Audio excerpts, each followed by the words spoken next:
Episode 62 na po tayo ng Royal Blood mga kapuso.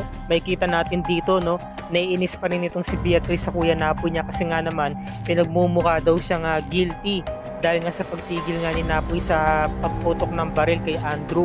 At humihingi nga ng tawad itong si Napoy, sabi nga niya, sorry na nga. Ito, nandito ako kasi meron din akong gustong sabihin sa'yo. Aalis na kaming dalawa ni Lizzie kasi gusto ko siyang ilayo kina Margaret saka kay Christoph. Sabi naman ni Beatrice no, at ngayon pa talaga kung kailan kailangan kita at kung kailan nakulong si Andrew. Saka diba sa'yo na rin ang galing, diba?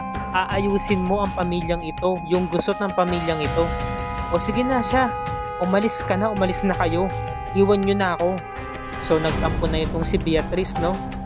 Parang nag-asal bata siya dito. So nagtitigan pa rin sila ni Napoy kasi nga naawa si Napoy, paano na nga naman si Beatrice, samantalang si Beatrice kailangan niya talaga ng kakampi sa ngayon dahil wala siyang kakampi samantalang itong si Diana naguhubad ng kanyang shoes. Ngayon pinigilan siya ng kanyang asawa, sabi niya hayaan mo ako ang gumawa nito. Talagang ginagawa talaga siyang reyna no. Yun pala merong balak, pinalikan ni Christoph yung binti nito ni Diana. Si Diana hindi niya na kasi maatim ang ginagawa sa kanya ng asawa niya kasi nga pakiramdam niya sakal na siya, kinokontrol siya, tapos yung nga manipulative, di ba? Tapos scheming din, tapos no nire-rape siya, hindi na nire-respeto ang pagkaasawa at pagkababae niya. Kaya nga talaga na sinasisira na yung puri niya. Sabi niya, wait Christoph, huwag mo tong gawin sa akin. Sabi ni Christoph no, talagang aayaw ka pa, asawa mo ko. So naalala ni Diana yung ginagawa sa kanya ni Napoy noong mga panahon na magkasama sila, kasama si Archie. Never siyang tinarato ng ganyan ni Napoy, diba? Kaya siya umiiyak habang siya parang ginagahasa na dahil obsessed sa kanya si Christoph. Samantalang itong si Andrew, nagulat siya, nandiyan pa pala si Margaret. Sabi niya, akala ko umalis ka na. Sabi ni Margaret no, nandito ako dahil asawa kita, mag-asawa tayo at katungkulan ng isang wife ang pagsilbihan at patawarin ng kasalanan na nagawa ng kanyang husband. Nakasaad yan sa Biblia, meron siyang sinabi, di ba, yung Ephesians chapter 5. Sinabi niya yung verse nun kay Andrew, alam mo yun, di ba? So ngayon, tutulungan kita. Handa akong magbayad ng abogado para litisin ang kaso mo. Ngayon, kinakailangan mo lang maging honest sa akin. Pinagtapat ni Andrew no, umiyak siya. Sabi, babe, hindi ko kasalanan. Hindi ako ang pumatay kay dad, pero inaamin ko sa harapan mo akong sumaksak sa kanya. Yun, natukoy na natin. Diba na natukoy na natin yung isang revelation ngayong araw na to. Dahil nung araw doon nung birthday ni Archie, nahuli pala sila ni Gustavo na naghahalikan ni Beatrice. Sinampal siya ni Gustavo, sabi niya no, magmula sa araw na ito, palalayasin na kita sa Royales Motors, wala ka ng parte sa pamilyang ito, hindi ka na asawa ni Margaret at hindi na rin kita son-in-law.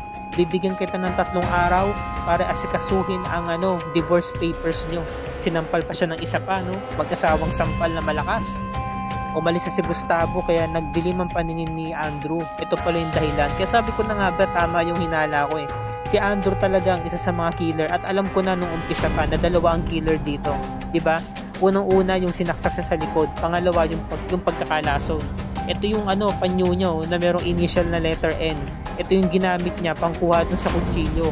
At nung papasok na nga si Gustavo dun sa isang malaking drawer box, dala-dala yung cake na para kay Archie, sinaksak niya ito at kinulong niya dun sa box, diba, ng mabilisan. Tapos nalaglag yung couplings ni diba, ni Gustavo. Tapos pinunasan niya yung kamay niya na may bahid ng dugo ng panyo na merong initial na letter N. Yun, kaya nung pagbukas ni Napoy ng drawer box, biglang tumambad sa kanila si Gustavo na walang malay. Bigla siyang diba, tumumba sa sahig. Kaya pala si Andrew tahimik lang at yun yung pagkakataon para ilagay yung coupling sa may bulsa ng coat nito ni Christoph. Tapos ito yung scene na to, yung sinisisi ni Christoph si Margaret. Sabi niya, Margaret, ikaw ba may gawa nito? Sabi ni Napoy no, ang galing mo talaga Christoph no, talagang minamanipula mo kami tapos gagamitin mo pa asawa mo para imbestigahan din ako. So nag-away sila dyan, diba, nagkasuntukan sila ni Christoph sa ni Napoy. So ito na, hindi naniniwala si Margaret. Sabi niya, alam mo, okay na sana, tutulungan sana kita, kaso you lie to me. hindi ka nagsasabi ng totoo. Sabihin mo na kasi yung totoo, Andrew. Ikaw ang lumason kay dad. Ikaw ang pumatay. Sinungaling ka, sinakal niya si Andrew, no? Alam mo, ito lang masasabi ko si Andrew. Isiguraduhin kong babagsak ka.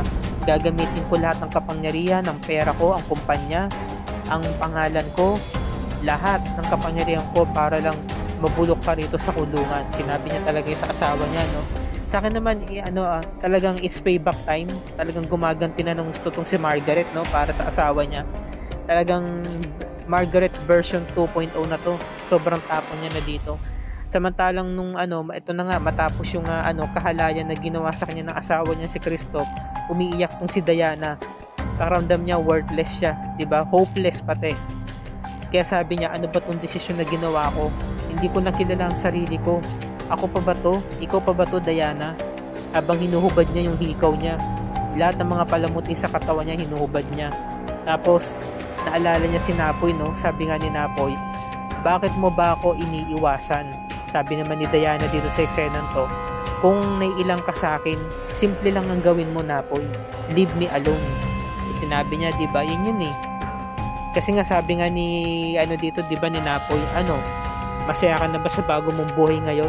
Sabi rito ni Diana, no, kung alam mo lang, ginawa ko to para sa ikasasalba ng lahat. Kasi may laman yung sinabi doon ni Diana, di ba? Kailangan niyang gawin yun para maligtas ang pangalan niya, para maligtas ang buhay niya. So yun, hinubad niya yung makeup niya kasi gusto niya maging natural sa sarili niya.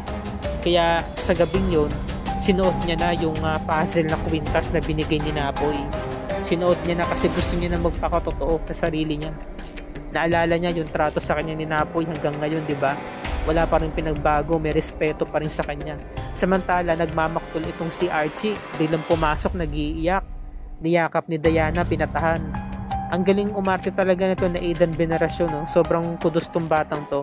Pero mo, nakaya niyang mag-change ng mood. Meron siyang mood swing. Kaya nakakatawa. Pero mo, iyak siya na iyak dito tapos maya-maya mo okay na. So nagtanong siya kay Loray, sabi ni Loray, nalaman po kasi ni Archie na papaalis na po ngayong gabi si Lizzie saka si Sir Napoy. Nagpapaalam na nga po si Sir Napoy sa mga maids. Ganun ba alis si Napoy? So tumakbo agad tong si Diana, hinahanap si Napoy. Samantalang si Archie naglalaro ulit ng motor niya. Ngayon ito namang si Napoy, nandito siya sa kwadra, no? Nagre-reminisce siya ng mga alaala kasi nga papaalis na nga siya. Ngayon sinundan siya ni Diana, nahanap siya. Sabi niya, Napoy, balita ko alis ka na raw. Oo, alam ko naman na isa ka sa kating-katin na mawala ako dito Ang bilis naman. Ganyan ka na ba talaga? Iiwan mo na lang ako, ganun-ganun na lang. Ano ba pinagsasabi mo, Diana? Alam mo ba? Gusto ba malaman kung ba't kita iniiwasan? Oo, gusto kong malaman. Bakit? Kasi sa tuwing nakikita kita, naaalala ko yung mga alaalang pilit ko nang kinalimutan. Nagbabalik lang. Ba't ka nagkakaganto, Diana? Alam ko mahirap tanggapin pero mahal pa rin kita, Napoy. So sinabi niya na yung dahilan, di ba? Sabi naman ni Napoy, kung mahal mo ko, bakit nung araw na yun hindi mo ko sinipot, di ba? So ito pala yung nangyari, mga kapuso. Yung araw na yun sa tagpuan ni Napoy sa ni Diana, di ba nung gabi hindi siya sinipot ni Diana, di ba? Bigla siyang nawala. Yun pala si Diana pala, akala ko talagang low class lang talaga siya. Yung pala may kaya rin pala siya sa buhay. Bumagsak lang yung buhay nila nung nagkasakit yung tatay niya. Ngayon para makasurvive yung pamilya nila at para mapagamot yung tatay niya sa sakit, kinakailangan niya magpakasal kay Christoph. Kinakailangan niya magpakasal sa lalaking hindi naman niya minahal or mahal, di ba? So sabi ng nanay niya, napagkasunduan na natin to, anak, alang-alang sa papa mo. Kinakailangan mo pakasalan si Sir Christoph dahil siya lang ang makakasagot ng lahat ng pangangailangan natin. So sinabi dito ni Diana, so pinag-aralan ko na mamahalin si Christoph, nagawa ko yun. At nakuha ko rin naman lahat ng mga karangyaan sa buhay. Pero ang tanong, masaya ba ako? Hindi ako naging masaya nitong huli. Diba? So dalawa na yung na-resolve. Nakasagutan ngayong gabing to. Una-una kay Andrew, pangalawa kay Diana. Nasagot na natin, mga kapuso. Nalaman na natin ang dahilan. So umiiwas si Napoy, sabi ni Diana, no? Ba't ka ba umiiwas, Napoy? Sabi ni Napoy, dahil mahal pa rin kita. Pero hindi na pwede ngayon dahil may asawa ka. Diba? Tas kapatid ko pa yun. Hinalikan siya ni Diana, no? So dito na po nagtatapos at bukas abangan natin. Nahuli sila ni Tasha, nalaman ni Tasha, no, na suot-suot ni Diana yung kwintas na may puzzle. So nalaman niya na may relasyon sila. At heto pa yung isang revelasyon. Nalaman na nga nung isang hardinero sa ni Jenny yung tinatagong sikreto ni Naimin sa ni Cleope na may connection pala sila sa isa't isa. At nalaman na nito ni Beatrice at ngayong gabi magtatanan nitong si Napoy sa si Diana dahil aalis si Diana kasama si Archie at sasama sila sa pag-alis nito ni Napoy. At nagkaroon ng hinala tong si Otep na baka nga naman magkasabot si Andrew sa si Diana kasi bakit ngayon pa kung kailan nakulong si Andrew aalis din itong si Diana. Samantalang itong si Tasha na bida kontra bida ang role, nakakainis talaga, di ba? Lumapit siya kay Christoph para magsumbong. Hindi man lang niya inisip si Napoy, di ba? Mahal niya yung tao. Nagawa pa niya magsumbong kay Christoph, sabi niya habang nagmumuni-muni ito sa labas, sabi niya, Sir Christoph, alam mo ba na may relasyon si Napoy at Diana? So yan ang dapat natin pakatutukan mga kapuso kasi huling 2 linggo na lang, huling 8 gabi na lamang to mga kapuso, kaya sobra na talaga yung mga kaganapan na mangyayari, pabigat ng pabigat, patindi ng patindi ang mga hindi makapigil hiningang eksena dito sa Royal Blood, kaya wag na wag natin tong palalagpasin. Abangan natin kung ano ang mga susunod na eksena at pangyayari dyan sa palabas na yan, dyan sa tagpo na yan. Kaya kung bago ka pa lamang sa akin channel Kapuso at napanood mo ang video na to, please like and share this video on your social media accounts. I-hit mo na rin ang subscribe button with notification bell icon para lagi ka updated sa mga episodes ng Royal Blood and other GMA shows tulad nito. Magandang gabi mga kapuso at maraming salamat sa inyong panonood and God bless us all.